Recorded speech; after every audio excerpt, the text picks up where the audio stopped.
Sa workplace or trabaho, hindi mawawala yung mga difficult people. Yung mga toxic ba? Yung mga mahirap pakisamahan, minsan feeling mo sila pa yung stress ng araw mo, di ba? Pero paano ba natin sila i-handle in a biblical way? Simple, pray. Letter P, pause before you react. Proverbs 15:1 says, a gentle answer turns away wrath. So bago ka sumagot, huminga ka muna.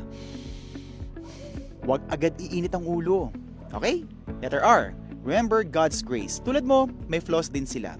Ephesians 4:32, be kind and compassionate to one another, forgiving each other just as Christ forgave you. Letter A, ask God for wisdom. James 1:5, if any of you lacks wisdom, you should ask God, and it will be given. Hingi ka muna ng gabay kung paano mo sila kakausapin. And letter Y, yield your heart to God.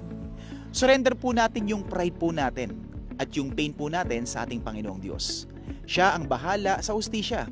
Romans 12:19, do not take revenge because it is mine to avenge. I will repay, says the Lord. So kapatid, next time na meron kang ka-work na pasaway, tandaan mo, pray, not fight back. Dahil kapag si Lord ang kasama mo, kahit gaano kahirap ang tao, kaya mong mahalin at pakisamahan.